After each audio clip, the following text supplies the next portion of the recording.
Hello YouTube, I'm Sean. And I'm Ryan. And we're the Natural Gamers, and today we're going to be talking about Battlefield 3, which was just released for the PS3, Xbox 360, and PC this past Tuesday. So we've been playing a lot of it, and Ryan, what's your general overall thought in the game, like, before we get into the specifics? It's the best first-person shooter I've ever played, for multiplayer and single-player purposes. But, you know, the single-player, you know, it was great. I pretty much feel the same way Ryan does. I haven't been so entertained by a first-person shooter in a long time, and I've played pretty much all of them in the past year and a half, and this is leaps and bounds the best in my opinion.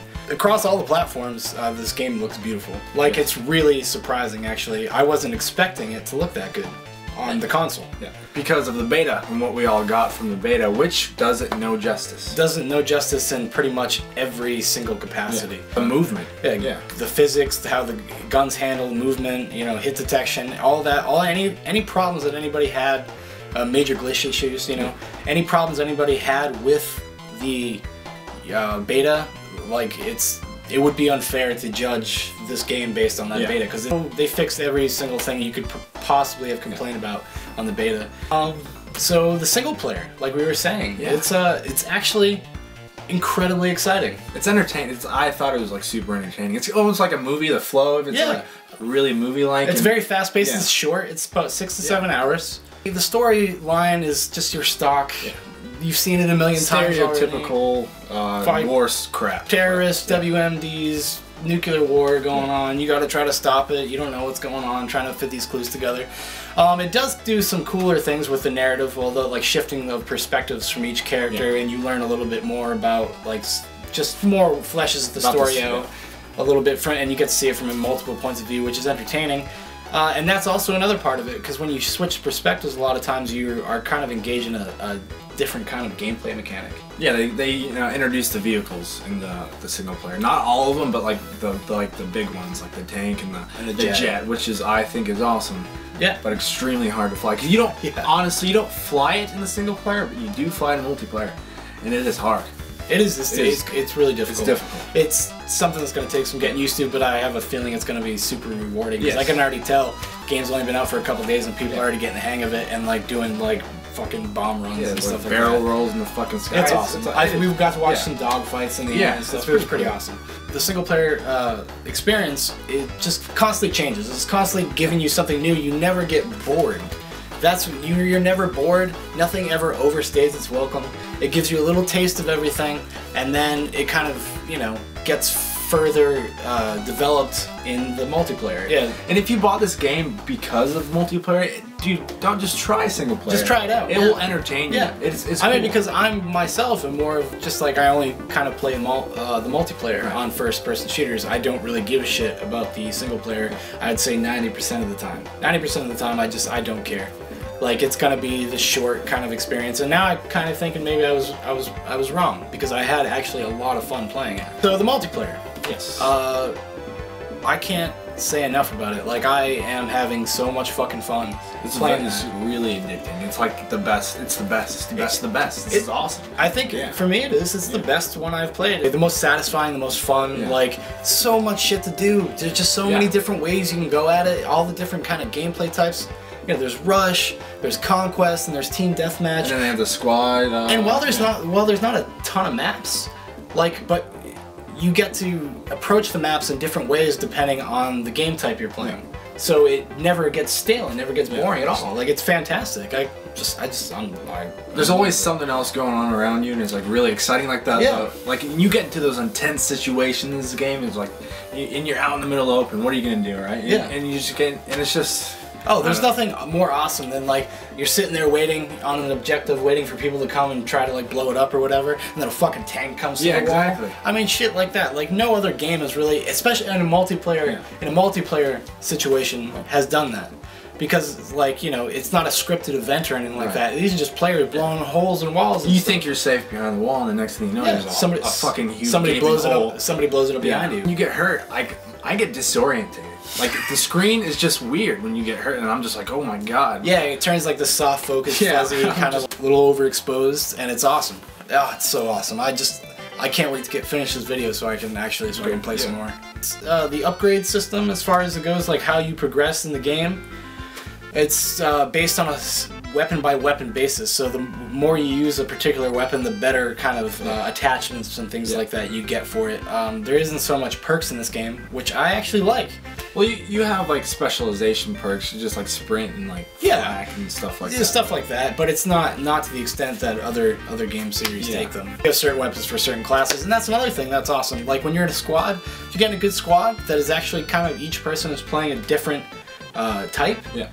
It's awesome because you're having, like, you really do have like a medic that comes up and like throws health packs down for you. You have engineers that are fixing tanks, and oh man, you got people groups throwing your ammo, ammo and stuff, because you go through ammo and you run out quick. You run out of ammo pretty quick. It's so rewarding to get kills in this game, you know, versus like, you know, Modern Warfare 3 when it's just, I can get a kill like that, but in Battlefield I can get a kill like that too. But it's just a lot more rewarding. It is. It's totally because it takes more skill. Because I don't want to hear this quick scope shit. If you can't quick scope in this game, don't put it down because you can't fucking quick scope. This game's realistic. This isn't Call of Duty. Okay.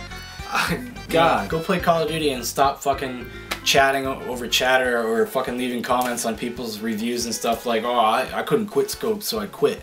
Well, then you're fucking playing the wrong kind of game, and you should have known that before you bought it, because Battlefield has never been like that. While they have streamlined things to be in more competition with the Modern Warfare series, they have still managed to keep true to the roots of what the experience of what Battlefield is. It's a little bit more fast-paced and action-oriented than, say, something like Bad Company 2, but at the same time, it's still very much Battlefield. Like, it's probably the most fun I've had all year in a game. Yeah, this will definitely be the contention of the best FPS. Oh, it's gonna. I think it's probably. I hope it takes the cake, but you know, I don't want to be a Battlefield. You know, I don't want to be. No, we're gonna hold reservations about Modern Warfare 3 until that game comes out. The thing about the multiplayer maps, you get like a different taste of different environments. You get like close quarters maps, and you get the big, and then big spacious region maps that you are more vehicle oriented, and you driving around in tanks and stuff, or you're hopping on tanks to catch a ride to your objective points and stuff. And it just makes it's just a lot of fun. It's always something new. There's always a new way to play the game and approach the maps. You can approach it differently almost every single time you play it, and that's what just kind of adds to the longevity of like how long you will before you get bored, really. And the last thing we're going to talk about is the other reviews we've seen of this game. Yes. Mostly, it's they've all as far as scores go. They were like 1 to 10 or 1 to 5. Like they've all been high. Yes. But then if you read the review, they are nitpicking the shit out of this game for fucking things that are just like very commonplace in first-person shooters. Like they're like criticizing the storyline.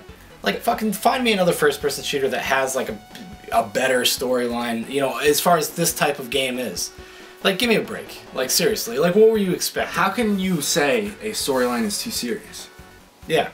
What does that mean? This game takes itself too seriously. Like, what? Like, and they don't expound further. They don't explain it. They don't. They just say, oh, it just takes it. I'm sorry. Like, not every game can be Modern Warfare 3 or Call of Duty. Or the Call of Duty series like you want it to be. Not a lot of them have named Modern Warfare. They haven't said the word, you know, the title, in Modern their Warfare. Reviews. But they are implying, they're making implications that are obvious that they're talking about. They're comparing this game to Modern Warfare. Yeah, to Modern Warfare 3, a game nobody's even played yet. So when you run out of the excitement of playing Modern Warfare 3, what game are you going to go to? I think everybody's going to come back to Battlefield. I think once January rolls around, the sales for Battlefield are going to go up, because the word's going to get out like how much fun the multiplayer is. And I'm going to save my thoughts for Modern Warfare when that comes out, because we did pre-order it. I'm going to save my criticism for it until I actually play the game, because that's fair, and that's what you should do. It's just like, don't review a movie based on the trailer. You wouldn't, you know, review a book based on the description on the back. You know, so fuck you, major critics. At least a lot of you. You're acting like fanboys. Yeah, and you're acting like fanboys. You're not acting like journalists. Yeah, so like, I mean.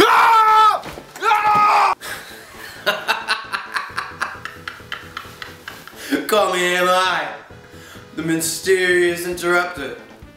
Fuck Battlefield. You actually think it can compare to the great Modern Warfare 3? Well, like bullshit 3. There ain't nothing going on here. Let me tell you something. Are you listening? You listen, you should be listening.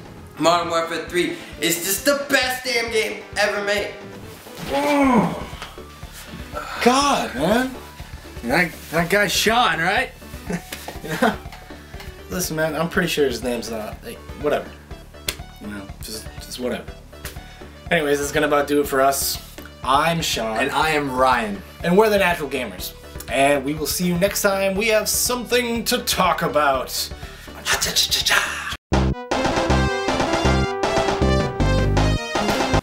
am the Natural Gamers. I am the Natural Gamers, fools. You think you can compete with me? I am the Natural Gamers.